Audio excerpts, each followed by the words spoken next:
So I'll be holding office hours twice a week via Zoom. If you've checked Canvas or if you saw my last email, you'll see the link to that office hour session. I hold my office hours on our off days, Tuesdays and Thursdays from 2 to 3 p.m. There, I'll just have the session open. You're free to drop in whenever you like, ask a question about anything, chat about anything, and then feel free to leave whenever you like as well, okay? So this isn't the only time you'll be able to ask questions during our sessions, it's just some of those. So before we get started, I'd like to just give everyone a little bit of an overview of Zoom to see, and I understand that because of online classes last semester, this probably isn't our first Zoom session, but I'd like to just give I'd like to give you all some reminders of how this works and some tools I'm going to be using in particular. So if you go over to the participant screen on the right-hand side of your Zoom, you're going to see at the bottom, you're going to see some buttons for yes, no, go slower, go faster. You're going to see also a raise hand button. So that raise hand button, if you, for example, don't have a working mic, or if, for example, you'd like to volunteer for an activity, you can just go ahead and click that raise hand button, and then from there we can just roll right through it. Okay? I'll see it on the right hand of my screen. I'll know you have a question, and that way I can just address that as soon as I can. Feel free to click the raise hand button at any point during the Zoom session. So during any of my lectures, during any of my explanations, whatever. You don't even need to wait for me to speak, because I'll see your raise hand come up and then I can address it as soon as I'm done there, okay? Rodrigo's already got a good handle on it. He's already got the thumbs up. So again, I feel like we're all very familiar with Zoom at this point. Now, do we want to do,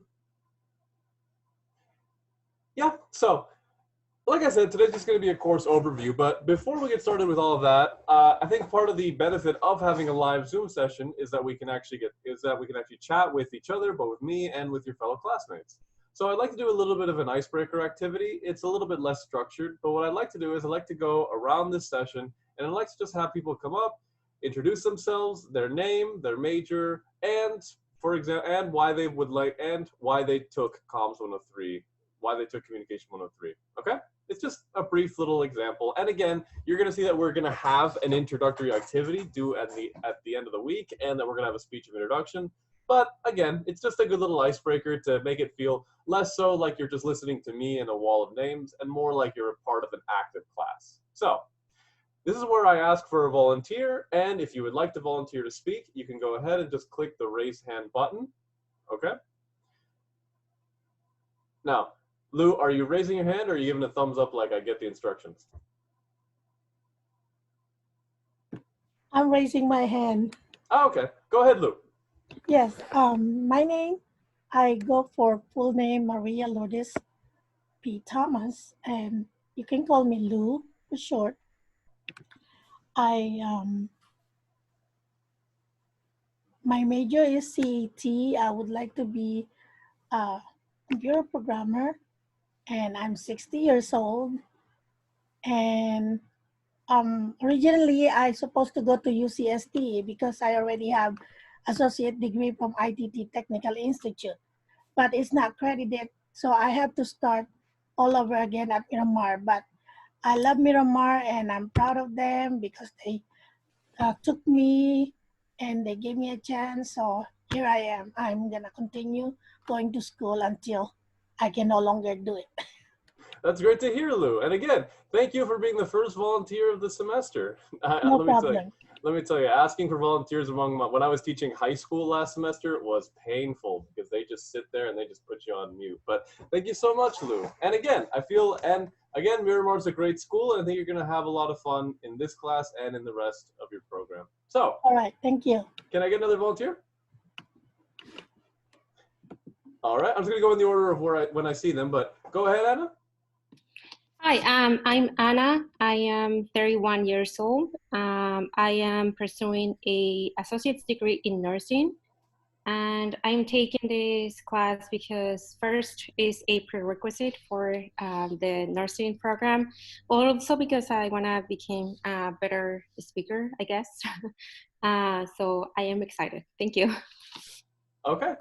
Well, again, thank you, Anna. Now, obviously, I feel like a lot of people are going to say something similar, right? This class is a prerequisite. I get that, right? GEs, classes they force you to take. But you're going to find that this class is very useful in almost any walk of life, in almost any profession or choice, even just beyond job, right? Even if you're, for Exactly. example, wanted to go to a wedding, even if you want to go to a special occasion, things like that, right? So I Yep. hope I can make this course relevant, but also fun for you. Okay? Yeah, thanks. And Stephanie, go ahead. Oops, sorry, it took me a minute. So hi everybody, my name's Stephanie. I am here for my degree for transfer. And I decided to take this class because outside of school, I am in the medical field, so I'm often talking to a lot of patients. And then on top of that, I do work with a nonprofit organization. So to top it off, I also speak to a lot of people from different backgrounds, different communities, and different ages. So I think it'd be perfect and a perfect fit in order for me to take this class and to learn more about how to publicly speak.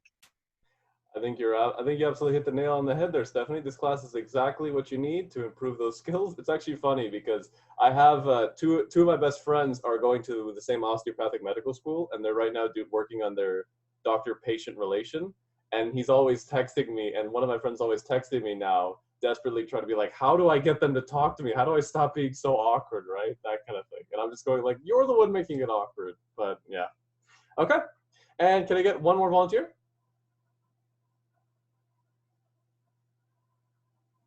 All right, Rodrigo, go ahead. Can you hear me? Yep, loud and clear. Okay, let's go. Let's get to it. My name is Rodrigo.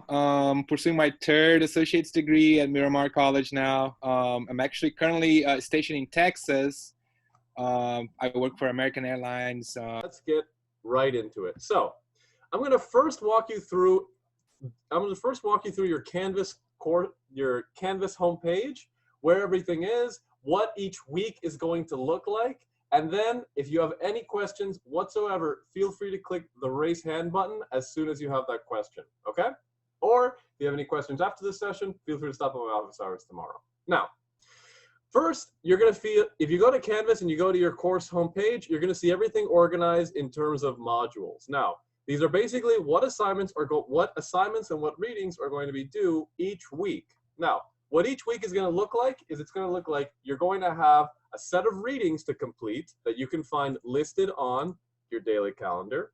So if we go to your daily calendar, we will see which readings are due for a specific week. So this week, we want to finish reading chapters 1 through 3 of your textbook. And then for each week, and again, apologies if I'm going to flit back and forth, but if you want me to go back to anything, again, just click the raise hand button. So each week, you're gonna read a series of chapters from your textbook right here. This is your textbook. This is Rothwell's Practically Speaking, 2nd edition, right here. It's not the newest edition, so you can still pick it up for cheap. And at the same time, if you were to potentially find a website that gave free book torrents, then that wouldn't be the worst thing either, right?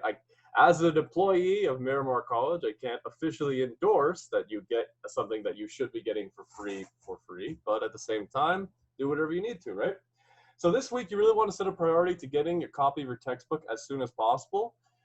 And then you'll see that each week on Friday, we have an activity or a reading assignment or both that's going to be due. So this Friday, you're going to have your first activity, class introductions. We're going to get to that in a second. But you'll see that this week, I've assigned some handouts for you to read. Now, obviously, first handout is going to be your course syllabus. So with your course syllabus, you're going to see every single student learning outcome, yada, yada, yada, all of that listed out like so.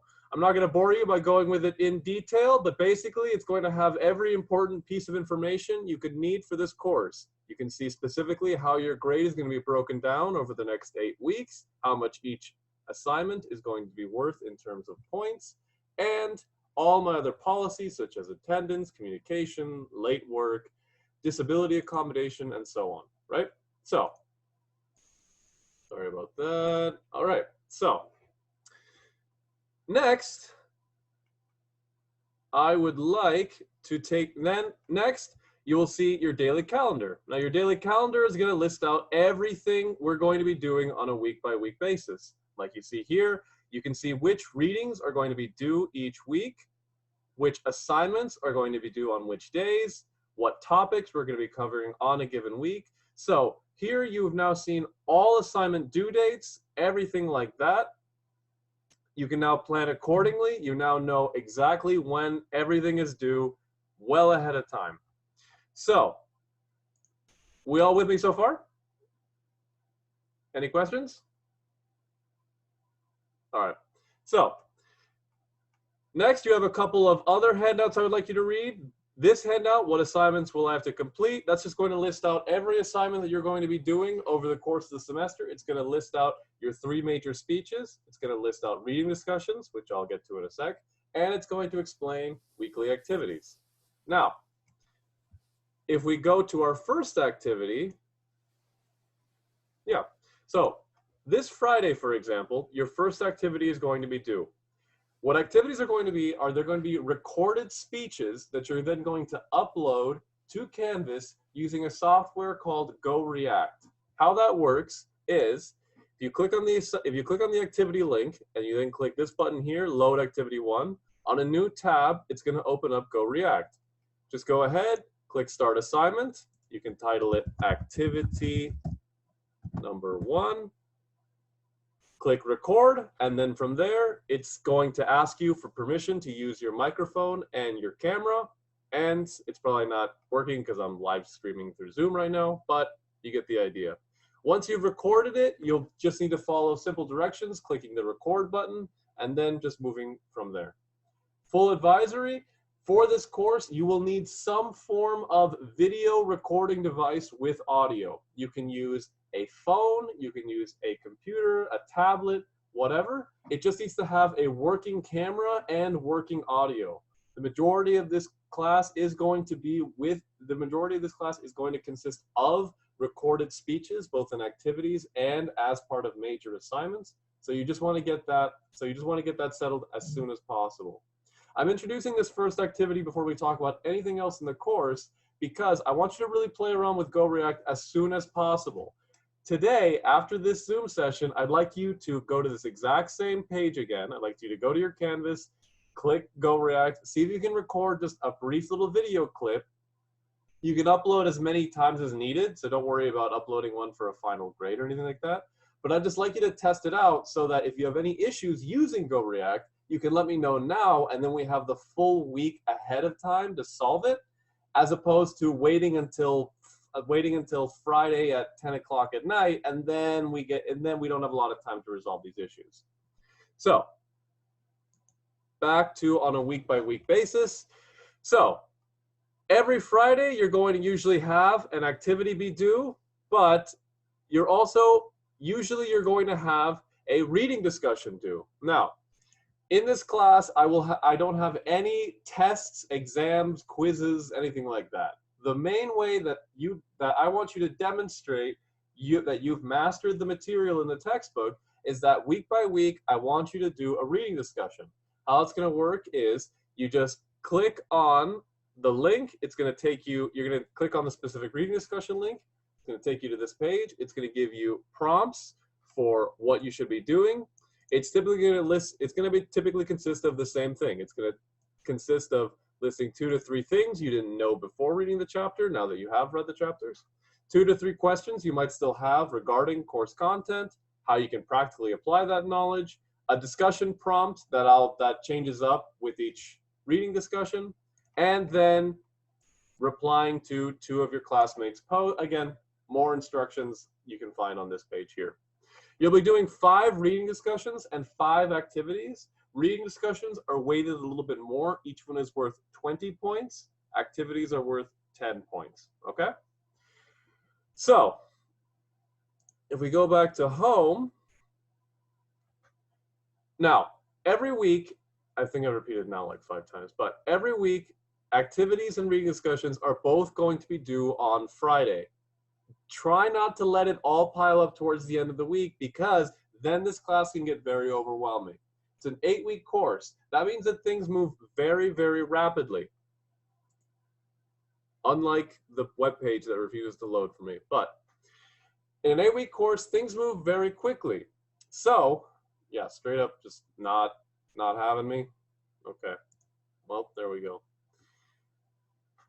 So things move very rapidly. You want to try to work through your assignments throughout the week, because if you keep leaving it until Thursday or Friday night, then you're going to keep running in. Then it's going to feel like a ton of work all piling up at once. Activities and reading discussions are both due on Fridays by 11:59 p.m. If you ever have any questions on an activity or a reading discussion or assignment, you know how to reach me. Email, office hours, or you can ask questions during these Zoom sessions specifically, okay? So, like you see here, each week we're going to be covering a different unit. We have 3 major speeches. Every chapter is going to be structured around building up your skills to try to improve your skill for these actual graded speeches. Again, all these are available right now. You're free to look at them. You won't actually be able to work on assignments ahead of the next week, just because I'd like to try and have you focus on one assignment in particular and not try to tackle everything at once. But for now, does anyone have any questions before we move on?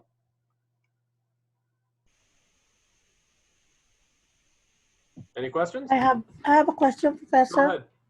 Go ahead, Janelle. About the partner. Mhm. I read some of the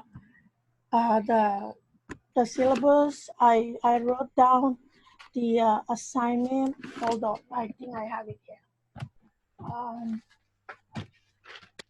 Like it said assignment point values, and then my score. It said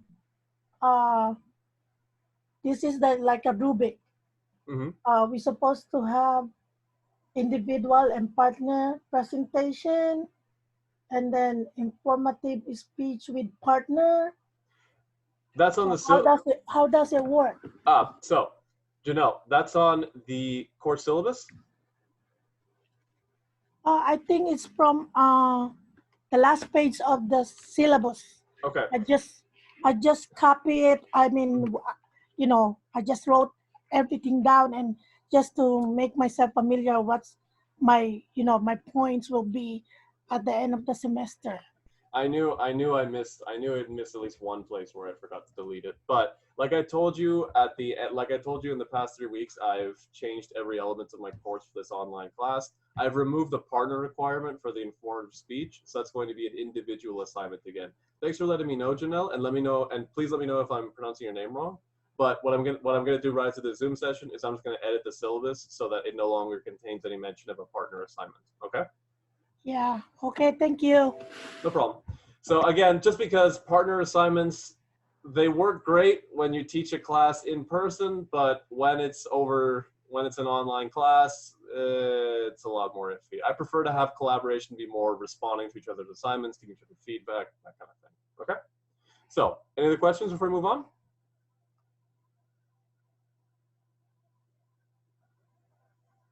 Okay, so I would just like to cover your first activity, just explain a little bit more in detail. Now, like we did at the beginning of the Zoom session, you gave a little bit of a brief introduction, but now I'd like you to go a little bit more in depth. Our first assignment is going to be a speech of introduction, where we're going to actually practice how to formally introduce ourselves using meaningful content and actually saying something insightful about ourselves. So, for this first activity, it's a little bit of a warm-up for that first speech.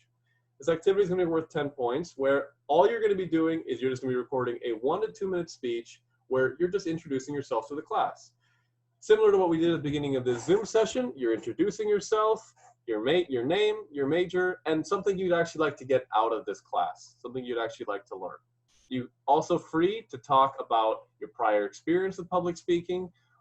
You can talk basically anything like that. There's just a few required elements you have to hit. And then once you record that speech and upload that, you just have to reply to two of your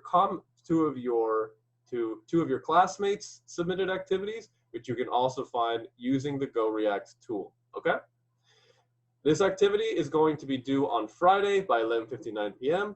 The sooner you do the activity, the more time you have to encounter any technical issues, to re-record your speeches, things like that.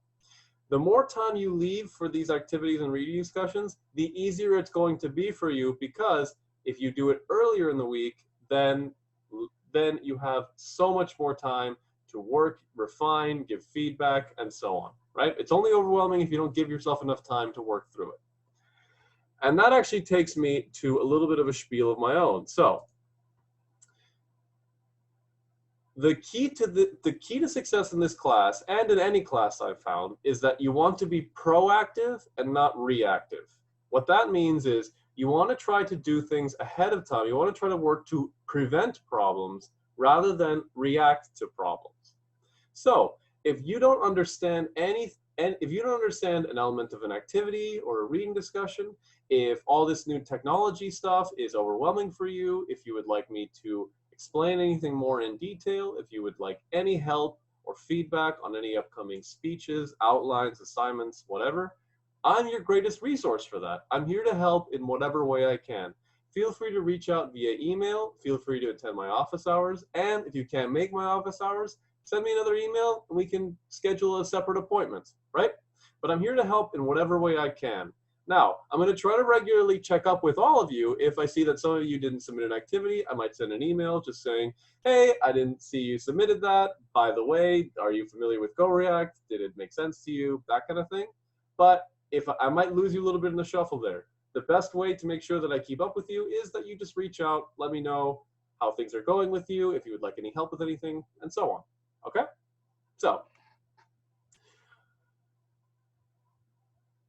yeah, just other than that,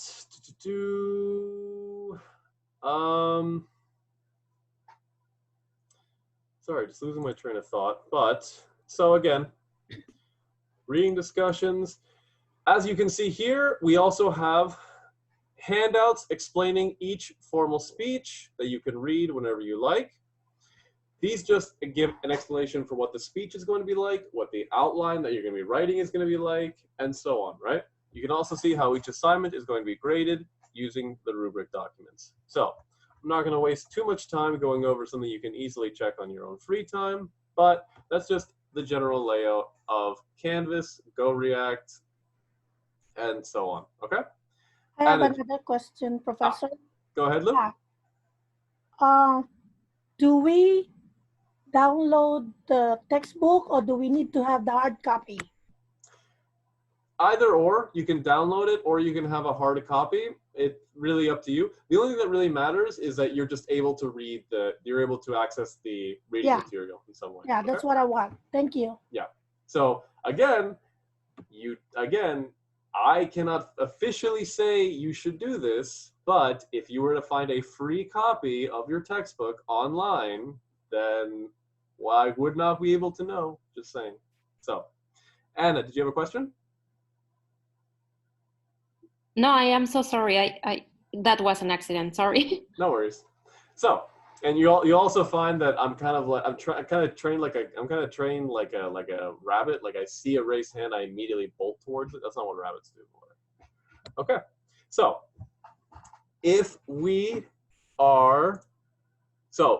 I'm just going to go ahead and get started with our first lecture. But does anyone have any questions for me before we get started? Did you decide on a time that you'll be doing the lectures regularly? Yes. So I decided that this would be the time, 4 to 5:15 p.m. Mondays and Wednesdays. Okay. So I understand that not everyone could make that time. It's just a reality of it. I sent out the doodle poll and it was almost perfectly split, where 5 people wanted one time, 5 people wanted another time, and 5 people wanted another. But again, that's why I'm also recording all of these Zoom lectures and I upload them to YouTube later in the day. So you're free to watch them at your leisure. If you can't make one Zoom session, then you're always free to watch the actual lecture at another time, okay? So actually on that note, I don't think we need to go into the first lecture because we can cover that I think we can just cover that on Wednesday. Nah, we can go ahead. So let's go ahead and let's get started. Now, again, if you have any questions whatsoever on anything I'm lecturing on, feel free to just raise your hand. Anna, do you have a question? I have a question. Go ahead, Rodrigo. Hey, I ordered my book through the school's bookstore. I don't think that I'm gonna get it until the 18th because of this all the COVID stuff. But I'll try to maybe buy the online copy as well. So that way I can. Good thing there, Rodrigo, is that the first reading discussion isn't actually due until next Friday, so you have plenty of time to get the textbook. Okay. All right. I just want to make sure. That's fine. And again, if you are still having some trouble accessing a textbook before the reading discussion comes up, let me know as soon as you can, and then we'll try to see if we can find a workaround for you. Okay. Alrighty. All right. Anna, do you have a question? No, I swear I'm not doing anything. I don't know what's going on. No worries. Again, I'm just going to keep bolting towards that raised hand. Chris or Christopher? Hi. I was able to just join some mid conversation of Zoom. My question is, I took comms before, and I understood that we had to have a rough draft of our assignments and such like that. Is that going to be something that you're going to ask later on before we submit certain videos, like if you want a rough draft of how we broke it down? Not quite, because I don't think we have time in an 8-week course to do rough drafts for every activity and assignment, right? But that's actually a good question, Chris, because like I said, you might not have caught it, you might not have caught me saying this earlier, but I'm your greatest resource for helping you improve in any way you can in this class. So if you have a rough draft, if any kind of essay, assignment, anything at all you're working on here, then you're free to send me an email of it and we can workshop it together. You're also free to drop in during my office hours, just bring it up on your screen and we can work on it together, okay? So I'm not making it a required assignment, but you're more than welcome to share it with me, okay? Okay, so aside from that, it's pretty much just book work, reading, the discussions and participation as well as just the videos. Yeah. But like outlining the speech, not so much. Yep. So there's basically four elements to your grade, right? The reading discussions, the activities, the speeches, and the speech outlines. Okay? Everything else revolves around those in some way. Okay, thank you. All right. So let's go ahead and let's just get started. We only got one. Yeah, cool. So it's also a great opportunity for me to test out breakout rooms. So let's get started with chapter 1, communication competence. So communication competence. I said at the beginning of this Zoom lecture that some people think they are a good public speaker or a bad public speaker. Now, throughout my lectures, I'm going to be asking you a series of rhetorical questions. This is more because I can't really drop entirely my style of teaching from before, where I was nothing but rhetorical questions, but it's also to have you reflect on course material. So these aren't necessarily required questions. You're just free to chime in with any kind of response you might like. So what do you think makes a good public speaker? What is good public speaking to you? Anyone? One of the things I believe it's important is to know your subject. Okay, to know your subject. All right, so basically to be well informed, right? Because if someone just sounds like they're making something up, then you're not really likely to listen to them. Exactly. So for example, if you were to come to the Zoom session today and I was just kind of in my bathrobe, just kind of going like, what class is this? Comms 103, that's Spanish, right? No? Oh, well, that kind of thing. Then it'd be very difficult to keep following along. Now, granted, I'm still kind of rambling, I'm still kind of jumping all over the place, but hopefully I can salvage my image by the end of class today by finishing this lecture. So that's why we do research for our speeches. That's why we get a ton of information about our subject, because the more it sounds like we know, then the easier it is for the audience to go, okay, that person's worth listening to. What else do you think makes good public speaking? Confidence. Sorry, Stephanie, was that you? Is that confidence? Yeah, I was just going to say confidence makes good public speaking. I notice when I'm ever in front of a large group of people, I lack a lot of confidence. My voice kind of shakes, things like that. What is confidence, Stephanie, if I can get a little bit esoteric with you? Not using a lot and, just being very direct in your point. And there we go to the biggest hurdle people think they have with public speaking, right? Confidence. I'm not a confident public speaker. How do you get confident with public speaking? Practicing. Like practice or experience. And what do you think this class is about, Daryl? Both of those things. Exactly, right? Now, confidence, well, let me ask you another question. Where does confidence come from? Experience. Experience, but here's the thing, right? Is confidence something I have or that other people see from me? What people see from you. Because I could be really nervous right now. You might not know it, but I'm actually kind of sweating right now. It's kind of intimidating for me always meeting a class for the first time, especially over Zoom. But, and hopefully you don't really see it, it's kind of hard for you to really make out. Because confidence is an impression. Confidence is something others see in you. You don't necessarily have to have this innate kind of confidence. You don't have to be able to give a speech and just be perfectly calm and level without any kind of heart rate, without having your heart rate go up, without stumbling over your words or anything like that.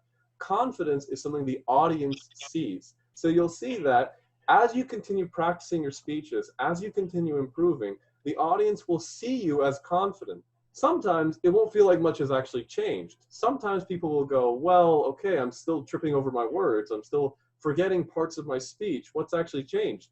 What's changed is that now the audience doesn't notice that because they're so engaged by how you're delivering a speech. So, some people are raising their hands. Anyone have any questions or thoughts? Is it mostly based off of having wits? Having wits, Adam?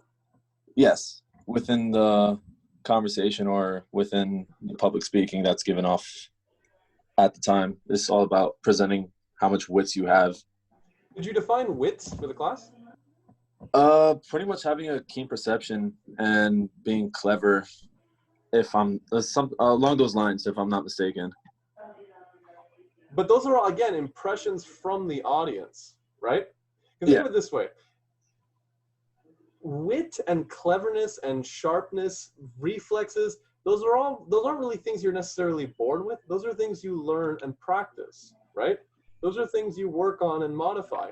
Because very, very rarely, if you see a speech in the media today, on TV, anywhere, will you find that someone just made up a speech on the spot, right? That they were just able to instantly create a great speech. Even Caesar had to write his speeches ahead of time, practice and rehearse them, and then get up and actually deliver them. It's not really about wit on the fly. It's not really about having the perfect comeback or the perfect line or perfectly adapting to your audience. It's practicing with your speech enough that you're so familiar with it that you can change it while actually delivering it. Does that make sense? Yeah. Any other hands raised? Any other questions or thoughts? I think if you are going to have a public speaking, you have to be sure about what you are talking about, you know, how to deliver your subject, and try your best to enjoy the moment. I like that. Enjoy the moment. Be present. Mindfulness, right? Right. That's why a lot of people, have you ever, for example, talked about something you're really passionate about or that you just love learning about and that you find that you could talk about for hours? Yes, I cannot stop talking when it comes to deliberating with other people. I can always be the center of the attention, and I want to be on top. I don't want to be in the bottom. Exactly, right? So you're Right. going to see that in this class, you're able to talk about almost anything. You're able to choose the subjects for your speeches. And if you choose a topic you're really passionate about, it's so easy to just keep talking about it. In fact, the hardest thing for you to do is to actually end your speech, right? Yep. So I found also that a lot of people struggle with coming up with a speech when something assigned to them, or when they feel like it's a topic that they thought they had to do, or that would be easy to talk about. But you'll find that if you choose the things you're already passionate about, that you already want to talk about, it's so easy to just get into. That's also why I like having people talk about their majors a little bit, because you can easily apply everything you're talking about to this specific class. So I don't remember who specifically said they were working on their doctor-patient relationship, how they interact with patients. Who was that again? I think it's Stephanie. Okay, so If I'm not mistaken. again, sorry to put whoever that was on the spot, but again, if you're passionate about talking about medical expertise to a patient, then you can practice that in this class. You can use this as a template to actually base your doctor-patient relationship to see how well you can establish a rapport and things like that, right? So again, great to I'm just absolutely floored how in the first 5 minutes of this lecture, I've already gotten more volunteers and participants than I did teaching a 12-week high school class. But again, I'm always amazed by how great Miramar students are. So I'd like to, now I've talked a lot, but I'd like you to start talking with one through the line. A speaker does that by being able to understand their audience and the message that audience is putting back to the speaker. If you feel, for example, that your audience is getting bored as you speak, you can tell a joke, you can tell a story, and things like that, right? So that's just one element that communication is transaction. It's always about give and take. I give, you receive, and so on. Here we can actually see how that model is framed. We see that these incredibly awkward looking people, one is going to send a message, the other person is going to stare blankly at them, and then that blank stare is sending that feedback, and as you can see, she's smiling because she's getting a little bit more uncomfortable with that dead-eyed stare he's giving him. Framed within a specific situation, right? Within a channel of where it's actually being said. The channel modifies how a message is actually interpreted. So by saying something out loud in person changes how the message is received. Think of it this way, right? Think of it as, imagine if you have a significant other. If you have a boyfriend, girlfriend, whatever, and you'd like to break up with them. Do you think they would prefer if you broke up with them in person or over text? In person. In person. Why does no one want to get broken up with over text, do you think? Text. Like if the end result's the same, like it's over. Like you feel like, I don't know, like you weren't worth their time to like give them like the time to do it in person, I guess. Exactly, right? Because text feels a little bit more detached. Because face-to-face feels like I'm giving you the time and consideration to actually send this message out to you. It's part of the reason why I even hold these live Zoom sessions, because to me, teaching to a live audience, to people who are actively looking at me, who are hearing me, that has a demonstrable effect in how I'm going to say my lectures, how I'm going to respond, and so on, right? So everything modifies our message. And when you're framing your speech within a channel of online public speaking, when you're going to be giving your message over a recorded video, that's also going to affect how you're actually going to be speaking. You have to work harder to engage audience attention. You have to work harder to actually try to adapt to an audience that isn't listening to you at the same time that you're giving the speech, and so on. These are all just basic elements to all speaking, public and private. So, why do you think it's important to be a competent public speaker? This is kind of me justifying why I get paid, but why do you think it's important to be a competent public speaker? How do you think that could help you in your life?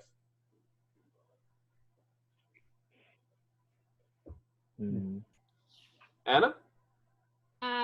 Well, we interact with so many people at work, with our family, with roommates, and so on. So I believe that we have to express ourselves in the best way, so we can't really say what we need to. But Anna, I need to talk to people at work, but I don't talk to a crowd of people at work, right? Not usually. Why would I still need this class? I don't know. You're absolutely right, because let me tell you this. I'm throwing a ton of rhetorical questions at you today, but what's the smallest audience for a public speaker you can imagine? More than 2 people? Why does it have to be 2? Why not 1? Because that will be a conversation. Is public speaking, why can't public speaking be a conversation? Oh, well then, 1 person. Because think about it. Have any of you ever been nervous for a job interview before? Oh yes, me. Right? Yeah. A job interview where you're usually just talking to 1 person, right? And with a job interview, you had to practice what you were going to say. You had to get familiar with what you were talking about. While you were actually speaking, you probably got a little bit sweaty. You probably tripped over your words a little bit. You had to dress to make yourself look presentable and professional. All of those are things you already needed to do for public speaking. Public speaking doesn't matter how many people we're talking to. Public speaking is just about presenting our ideas in an organized, logical, and engaging way by keeping our audience engaged, by wanting to listen to us. Public speaking is everywhere, and we'll see that in every walk of life, it's incredibly important to be a competent public speaker, because ultimately, being a competent public speaker just means that the audience knows what we're talking about and that they actually want to hear us keep talking about it. So you'll see that no matter what job, no matter what walk of life, what opportunities, you're always going to encounter public speaking in some way, because there's always going to be some instance where you need to present your ideas logically, coherently, and you don't want someone to fall asleep while you're actually talking, right? That's just, and I could give a ton of examples of where public speaking would actually be valuable. Job interviews are just some of them, right?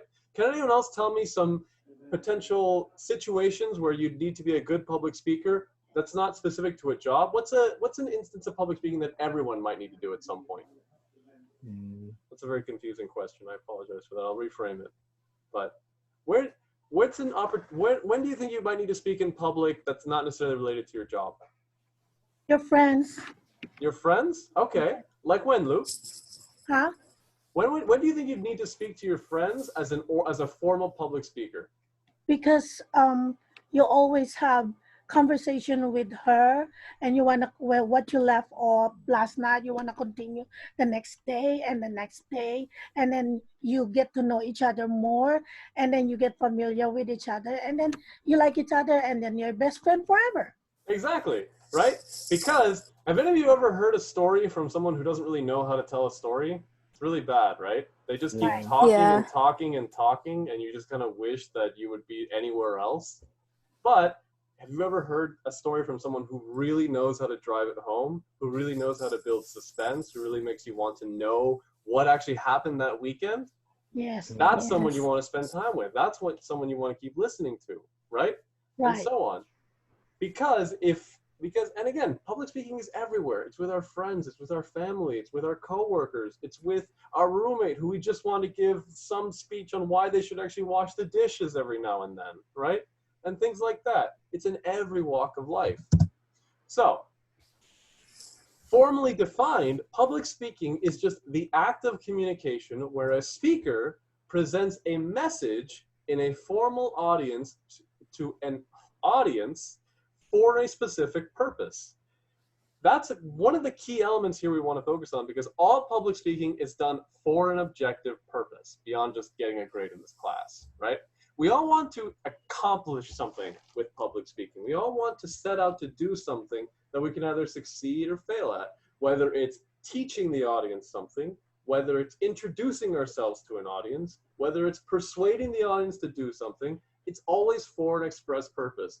When I'm just telling my friend what I did over the weekend, that doesn't necessarily have an express purpose. But if I'm trying to convince them to spot me $15, that's a more formally organized speech that's going to need me to organize my thoughts in a logical, coherent fashion. So, like we've talked about, public speaking needs a speaker, someone to say the words, an audience, someone to actually process the words, a message, words that are being said, an occasion, a situation in which the speech is being framed, and a purpose, why you're actually speaking, right? So in a lot of ways, it's not really addressing who, what, when, where, why, but I almost stretched it to that, but there we go. So these 5 elements are all necessary for public speaking. Without a speaker, there's no actual public speaking. Without an audience, there's no communication, because remember, communication is a transaction. It needs at least 2 parties. Without a message, then again, what's being said? Without an occasion, then there's nothing to frame the public speaking in, and there's nothing to frame the purpose around. All public speaking needs a purpose, otherwise it's just like private speaking or just casual conversation. And if we define communication competence, we'll see that it's essentially engaging with others in a way that's perceived to be effective and appropriate. I mentioned that no one likes to hear someone tell a story when they don't really have a point to make. That's effectiveness, right? Effective communication is that the audience wants to hear more and they know why you're talking to them, right? If, for example, I'm trying to persuade someone to do something, then effective communication is actually convincing them to do it. The other element is appropriate. That means that it's actually appropriate to the occasion. For example, a lot of my college students think it's absolutely hilarious to bring their bong to college when they're giving their first speech. That is not necessarily appropriate because now it no longer shows them as credible to their audience. They're seen as less capable when they come out and they bring it and, okay, now I've got to report you, right? Things like that. You want to frame everything with an appropriate time and setting. Think of, for example, the last time you heard a wedding toast or a speech or anything like that. Has anyone ever heard an awkward joke someone told during a wedding toast? A time when they went a little bit over the line and joked about maybe the bride's weight or about their age difference or anything like that? Yeah, I've been there. It's not fun, right? You can hear crickets across the entire wedding, and the speaker looks like they want to crawl into a shell and die. It's not fun because when you don't keep your occasion and your purpose in mind, then the audience no longer perceives your communication as appropriate. So here's just one video demonstrating how it doesn't matter what you're saying, but more matters how you're saying something to actually be perceived as confident. You can watch it on your own time because I understand that we're a little bit pressed and I've gone on a little bit too long. But we also want to keep some things in mind with public speaking because public speaking has a huge ethical responsibility. It's been used for good intentions. It's also been used for bad intentions throughout human history. So we just want to keep 5 major things in mind as we engage in as we first start a public speaking course. The first is that we always demonstrate respect in some way, both for our audience and as an audience, that we demonstrate respect for a speaker. An example of that is that you're going to be listening to a lot of your classmates' speeches. Respect is just with your feedback that you provide meaningful, constructive criticism, right? That you don't just objectively state something as a negative, I didn't like this, but how someone could improve for the future. That we're respectful of other people's beliefs, perspectives, and things of that nature, right? That we try to keep an open mind as we engage with a college level course. We also want to be honest in what we speak. I don't know if you've read the news lately, but honesty seems to be a little bit in low supply when it comes to public speaking in a lot of people with a lot of famous celebrities and so on that we hear, because there's no real accountability. People just say things and hope that people believe them. We always want to be honest in the words we say. We want to be honest in the things we do, because misleading an audience could have a disastrous effect. By making them believe something that's not true, we're taking away their ability to decide something for themselves. And that leads to fairness. Fairness is about providing equal opportunity and treatment for the entire audience. That means practicing equity, not just treating everyone the same, but understanding everyone's situation, everyone's perspective, and trying to address those individually. I always try to practice fairness with my classes, because if I don't take into consideration all of your individual needs, then someone's just going to be left behind, and I failed in my job as a teacher. That leads to choice, right? That you're giving the audience the freedom to choose, that you're actually giving the audience the ability to accept or deny what you're talking about. That's where honesty also comes into play. If you frame something into, if you make someone believe something that's not true, they can no longer choose to believe it or not really. And responsibility. Your words have effects. Your words create actions. Wars have been begun and ended with public speaking. You have a huge ethical responsibility that way. You have to take responsibility for the words you're using, because that's just the huge ethical responsibility that public speaking can use. It might seem small, I'm just practicing for a job interview, but think about how much has been accomplished using public speaking. Think about how much responsibility the speaker might carry there, okay? You always want to keep that in mind when constructing your speeches. So that just covers Chapter 1, Communication Competence. This week, I would just like to read the other first 2 chapters of the book, 2 and 3. Chapter 2 is going to talk about speech anxiety. Chapter 3 is going to talk about audience analysis and topic selection. On Wednesday, we're going to cover chapters 2 and 3, and we're also going to lead with a little bit of brief activity and some discussion questions, okay? As a reminder, I'll be holding my office hours tomorrow from 2 to 3 p.m., and your first activity is due this Friday by 11:59 p.m. Before we head out today, does anyone have any questions for me they'd like to ask? Okay, well, thank you all. Oh, go ahead, Daryl. Oh, sorry for interrupting you, but I was gonna ask, how old are you? 26. Wow, I was about to Okay. ask too. I told myself, he's too young. He is too young. Yeah, if it's any consolation, I feel like I'm 40 these days. So there you go. But again, was that in the breakout rooms? There's like a running bet on my age there. Okay, so all right. So any other questions? Okay, well, again, thank you so much for stopping by. It was so fun meeting all of you. I feel like we're gonna have a really great time this semester. Again, if you have any questions, you know how to reach me. I've only repeated about 80 million times. I'll be posting this lecture. I won't be posting the entire Zoom meeting to YouTube. I'll be editing out just the lecture on chapter 1, okay? So stay posted for that. I'll be posting a link to my YouTube channel later today. And I'll see you all on Wednesday. I hope you all have a fantastic rest of your Monday. Later, y'all. Okay, Thank you, bye, Professor. everybody. Thank you. Bye. Professor. Have a good day, guys.